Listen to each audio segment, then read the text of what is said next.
చెప్పాను ఏమో డౌట్ అన్న. ఇప్పుడు మనం కార్ స్టార్ట్ చేసాం కదన్నా, అవును, ప్రతిసారి ఇట్లా ఆగిపోతుంది కదా, అది ఎందుకు? అంటే కార్ మూవ్ చేసేటప్పుడు ఎందుకు ఆగిపోతుంది అని అడుగుతున్నాం అంతే కదా. రైట్. ఇప్పుడు ఎందుకోసం అయిపోతుంది అంటే దానికి రీజన్స్ ఉంటాయి, కొన్ని 4 రీజన్స్ ఉంటాయి. ఒకటి, నువ్వు గేర్ కరెక్ట్ వేయకపోవడం వల్ల బంద్ అవుతుంది. 2, నువ్వు క్లచ్ రిలీజ్ చేసేటప్పుడు బ్రేక్ వదలకపోవడం వల్ల బంద్ అవుతుంది. 3, హ్యాండ్ బ్రేక్ తీయకపోవడం వల్ల బంద్ అవుతుంది. అర్థమైందా? నువ్వు క్లచ్ కరెక్ట్ రిలీజ్ చేయకపోయినా బంద్ అవుతుంది. అర్థమైందా? ఇట్లా అన్నీ కరెక్ట్ చేసినా బంద్ కాకుండా మూవ్ చేయాలి, ఎట్లా మూవ్ చేయాలి అనేది ఒకసారి చూపిస్తా, చూడు, నేర్చుకో. సరేనా?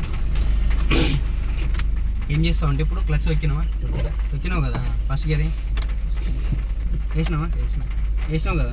నువ్వేం చేస్తావు అంటే క్లచ్ ఒకటేసారి స్పీడ్ వల్ల లేకుండా స్లోగా రిలీజ్ చేసుకుంటూ వచ్చి వెహికల్ ఒక ప్లేస్లో వైబ్రేట్ అవుతుంది, సౌండ్ చేంజ్ అవుతుంది. ఇప్పుడుంది ఆ సౌండ్, ఈ సౌండ్ కొంచెం చేంజ్ అవుతుంది.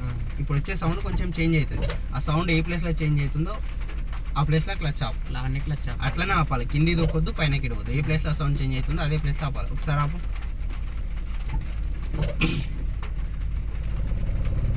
అవుతుందా? వైబ్రేట్ అవుతుందా? వెహికల్ సౌండ్ చేంజ్ అయిందా? అదే ప్లేస్లో అట్లనే ఆపితే వెహికల్ మూవ్ అవుతుంది. ఓకేనా? మళ్ళీ ఒకసారి దొక్కు, మళ్ళీ చూసుకో. రైట్. సౌండ్ చేంజ్ అయిందా? ఆపాలా అన్న, ఎందుకు దొక్కుతున్నావు? మళ్ళీ దొక్కమంటే నేను చెప్తా కదా, తొక్కాల్సిన అవసరం. అట్లనే ఆపినావా? ఇప్పుడు ఇట్లా సౌండ్ వస్తుందా? ఈ నుంచి కొంచెం పైన క్లిక్ చేసినా బంద్ అవుతుంది. ఓకేనా? ఇప్పుడు కార్ ఎందుకు మూవ్ అవుతుంది అంటే నేను బ్రేక్ పట్టుకుని ఉన్నా కాబట్టి మూవ్ అవుతుంది. నీకు వైబ్రేషన్ సౌండ్ తెలియాలని బ్రేక్ అప్లై చేసింది. ఓకేనా? అర్థమైందా? ఇడవద్దు, క్లచ్ పైన ఇడుస్తున్నావు. ఎగ్జాక్ట్లీ అదే ప్లేస్లో ఆ సౌండ్ చేంజ్ అవుతుంది. చెప్తుంది.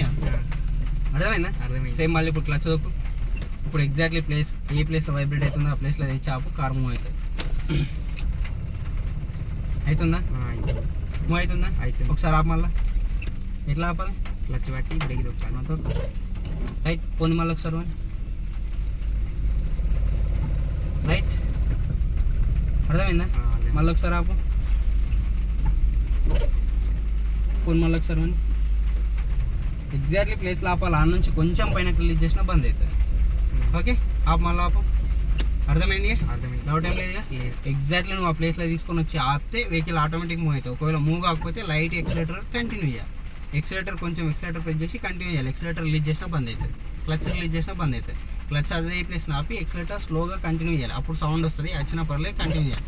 సేమ్ బైక్ ఎట్లనే ఇది కూడా అట్లా. ఇప్పుడు మనం బైక్ మూవ్ చేసేటప్పుడు స్లో క్లచ్ రిలీజ్ చేసుకుంటే ఒక పాయింట్ దగ్గర ఆపుతామా? మూమెంట్ వస్తుంది, ఒక మూమెంట్ దగ్గర ఆపుతాం మనం. అదే ప్లేస్లో క్లచ్ ఆపి స్లో ఎక్సలేటర్ ఇస్తాం. ఇది కూడా సేమ్ అట్లనే.